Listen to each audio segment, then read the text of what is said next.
Praise the lord. ప్రభు అయిన యేసుక్రీస్తు నామంలో మీకు శుభాభివందనాలు తెలియజేస్తున్నాను. అందరూ బాగున్నారా?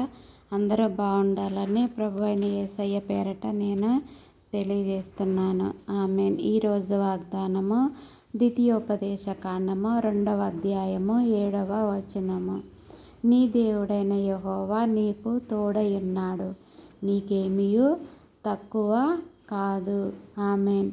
నీ దేవుడైన యెహోవా నీకు తోడయున్నాడు, నీకేమీయు తక్కువ కాదు. అవును, మనకి దేవుడు తోడయున్నాడు కాబట్టి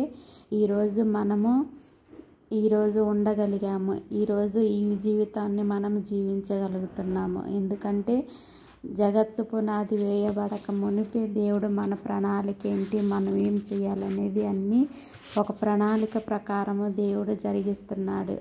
ఎందుకు అలా జరిగిస్తున్నాడు అంటే ఆయన మనకి తోడై ఉన్నాడు. అందుకే కాబట్టి మనకి అన్నీ తక్కువ కాకుండా అన్నీ మంచిగా చూసుకుంటుండు దేవుడు. అలాగే దావీదు విషయంలో కూడా తల్లిదండ్రులు దూరమయ్యి గొర్రెల కాపరిగా ఉంటున్నా కూడా దేవుడు తనని తక్కువేం చేయకుండా ఒక రాజుగా నియమించాడు. ఆ విధముగా మనుషులు ఎవరు చెయ్యలేరు. మనిషి ఆలోచనల కన్నా దేవుని ఆలోచన, దేవుని ప్రణాళిక అసలు ఎవరికి తగనివి కాదు. అసలు ఎవరు ఆలోచించలేరు. అటువంటి ఉన్నతమైన ఆలోచనలు కలిగిన దేవుడే మనకి తోడై ఉండగా